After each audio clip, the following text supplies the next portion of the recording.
Right now at noon, we're learning more about the two people found dead inside a Madison townhome over the weekend. Plus, it's been 1 year since the deadliest mass shooting in modern U.S. history. Join us as we remember the lives lost when a man began shooting at a Las Vegas music festival. This is News 3 at noon. Good afternoon, everyone. I'm Mark Kane. Thanks for tuning in to News 3 on this Monday. We'll get to those stories in a bit, but first, let's head over to the Weather Center. Meteorologist Chris Reese has a look at your first alert forecast. A noisy night overnight. It sure was a noisy night. Granted, I slept well, but we had a lot of that lightning and thunder around. We could be facing more of that today. Once again, we do have an alert day in our forecast. Let's go ahead and show you what it looks like outside right now. This has been the theme pretty much all weekend long. Gray skies, a lot of the cloud cover around.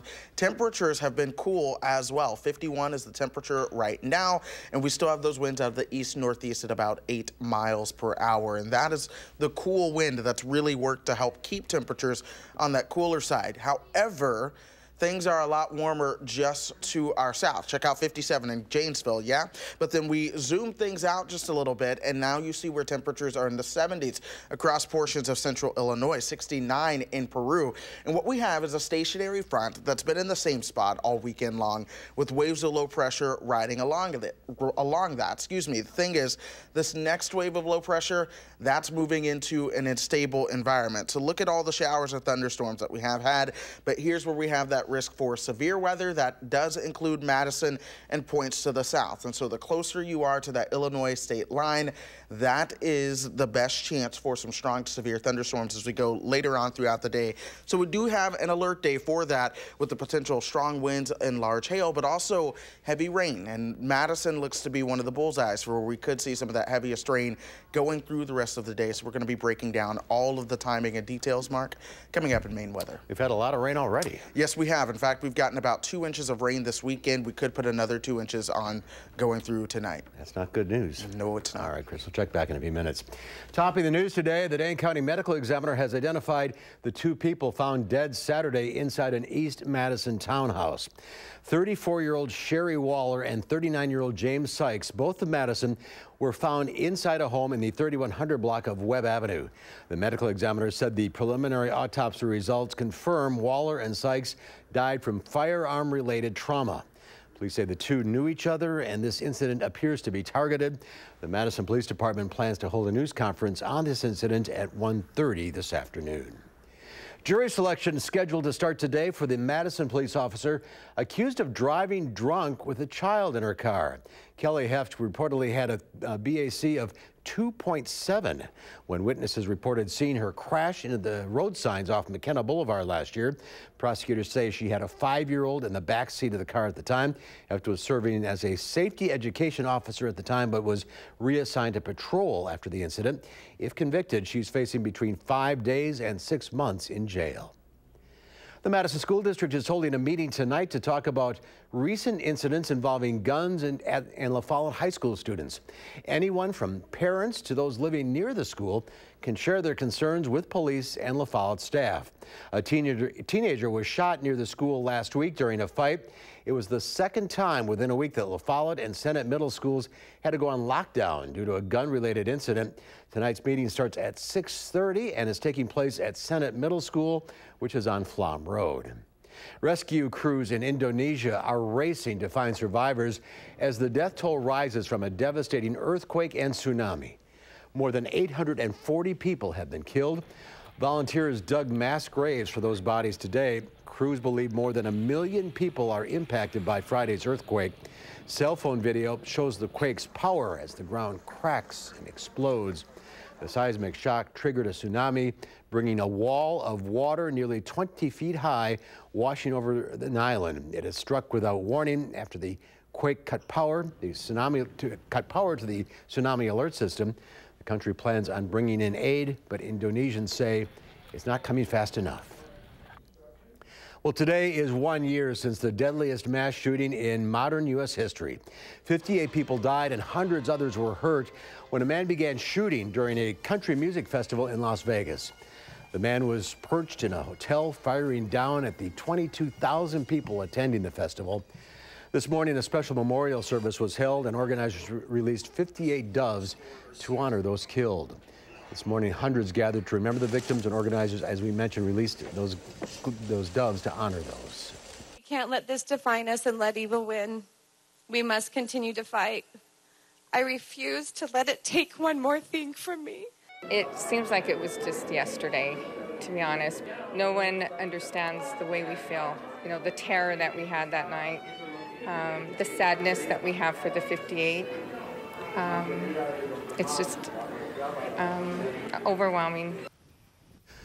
A number of other events and memorials are taking place in the city today, and tonight the lights on the famed Vegas Strip will temporarily go dark to honor those victims.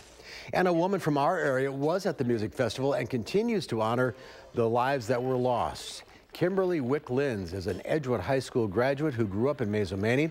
She's now a middle school principal in California. Kimberly was at the concert with a group of friends. She was able to get away safely, but a teacher at her school was killed in the shooting. She shared with us how her school is dealing with the tragedy following those frantic moments when her own life was in question. When I realized that I was alone, it is strange in those moments. You just have this weird realization. And so I called my husband because I was worried I was going to get shot and that I would be alone. And I wanted to make sure I had someone on the phone that knew to call 911. Our Eric Franke spoke to Kimberly and shares her story 1 year after the Las Vegas concert shooting tonight on News 3 at 10. And there's more to come here at noon. Up next, we'll find out what Howard's working on in the Mr. Food Test Kitchen. Waste not, want not. We've got the winning recipes that'll turn every part of one of our favorite produce picks into lots of tasty year-round favorites.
When it comes to fresh produce, we've all experienced that after we trim away what many of us feel are the non-edible parts, we find ourselves left with just a small percentage of what we paid for.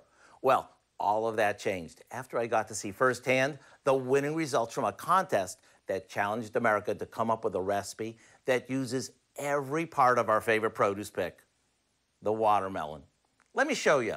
Here, Mary Shivers took first place in the rind category with her lemon lace watermelon candy.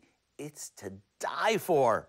And the creativity didn't stop there. When it came to using the juice from the watermelon, Mariel Rock created an Indian-inspired watermelon chutney that would be perfect for snacking on while watching a football game or for holiday entertaining.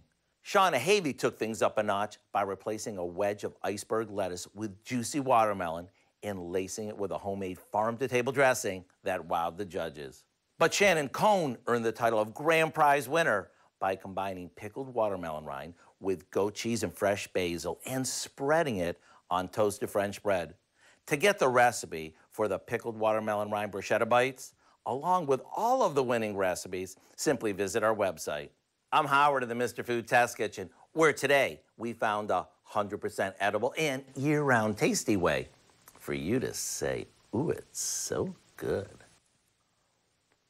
All right, Mr. Food, thank you. Well, rainy days and Mondays, you know how it goes. Chris Reese has our first alert weather forecast for us. We'll see if we get a break in this weather coming up after the break.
Let's check Wall Street at the noon hour. The Dow Industrial is up 199 points. The NASDAQ up 22. Q106 Farm Director Pam Yankee is out of the radio barn today, so here are your farm numbers.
And Pam will be back with us next Monday. She's busy all week at the World Dairy Expo. Chris Reese is here, though.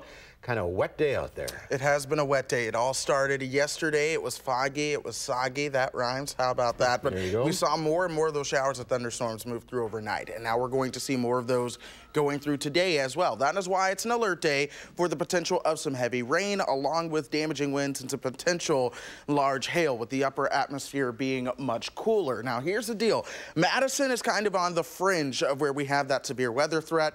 You see that marginal risk kind of slices through the northern 5/6 rather of Dane County there. And then as you work your way towards the south, that's where that severe weather threat is going to be greater. But we've had a lot of cloud cover around today. We've also had a lot of the rain, and that's kept temperatures on the cool side. So the temperature is 51 degrees right now. Here's more of that rain going back from the west. This is one of the main reasons that we have an alert day. We're going to be talking about the possibility of some excessive rainfall coming up. But more of those showers and thunderstorms are moving through right now. You have some of the heaviest right around Lone Rock or just to the south of that near Mineral Point. That's going to be moving into western Dane County as we go through the next couple of moments. But just in this weekend alone, the same areas have really gotten in on a lot of that heavy rain. It's been anywhere from about 1 to 2 to 2.5 inches from Madison down towards Janesville in just about either direction, east or west, across south central Wisconsin. And that's because that area has been right along that boundary where you have your cooler temperatures to the north and those warmer temperatures towards the south. And as we go further through the day, watch this, 56 this afternoon, 85 towards Springfield and St. Louis. We'll do that again as we head into Tuesday. We'll see your temperature gradient kind of setting up right along the Wisconsin and Illinois border, with waves of low pressure continuing to move along it. Eventually, we'll get a warm front to come through, and that'll make temperatures go warmer as we go towards the middle of the week. But here we are towards 2 o'clock. You'll see the showers and thunderstorms firing up once again. The heaviest rain will move through right around that evening commute once again, so take it very easy if you're going to be out and about before that clears out. But then we'll have a lot of cloud cover left along with that as well. That round of showers and thunderstorms has the potential to bring upwards of 2 inches of rain, and that is why Madison has a slight risk of excessive rainfall and flash flooding. That's something that we're going to be keeping a close eye on once again. Beyond that, we do warm up towards midweek near 80 degrees before cooling things right back down. Friends, it has been a wild temperature roller coaster ride for the past couple of weeks. It's going to continue to do so. But alert days in our forecast for today. By next weekend, we'll have temperatures very similar to this weekend, staying in the 50s, and then next Monday near 70, and then we come right back down. So we are going to be in a very active and wet pattern through the next 7 to 10 days. A big ball game taking place right now at Wrigley, the Brewers and the Cubs. That's right. It's dry for now. Dry for now. Hopefully no rain delays. All right. Thank you, Chris. My pleasure. There's more to come on News 3 at noon. Up next, Lisa Briggs from the Bruce Company is here to answer your plant and garden questions. The number to call, 270-9933. That's not Lisa. It's coming up. Stay with us. News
Lisa Briggs from the Bruce Company is here taking your plant and garden questions. 270-9933. Good to see you. Hello. These are funny pots. Aren't they funny?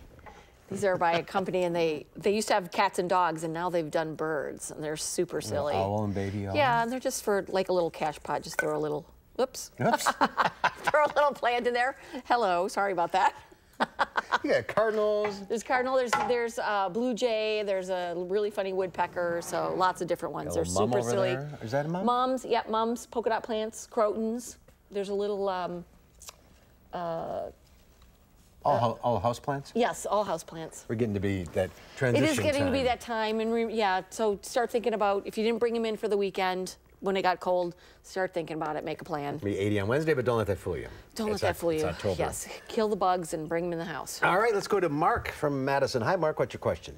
Hi, yes, Lisa, I've got a question about trimming yews, the bushes or sort of the trees. Is there a good time to do that or a time that's definitely not good to do that? There is, and there is definitely not the time right now. So I know that a lot of things get pruned when they're dormant, and that's par for the course for anything that's deciduous.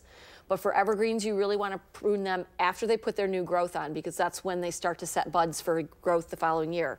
So we're talking end of June, early July is when you would prune yews and pines and all that kind of stuff. All evergreens. Yes. Okay, not now. Let's Not go now. to Betty in Janesville. Hi, Betty. Hi. Hi, what's your question? I have, I don't know the technical name, but it's commonly referred to as an umbrella tree. Okay, probably a Schefflera. Yes, that's Okay. it. Oh, Oh, we lost her. we lost the entire phone system, I think. Oh, hello. So I think she wanted to bring it in. Okay, so yes, so a Schefflera is a tropical plant, and you should bring it inside.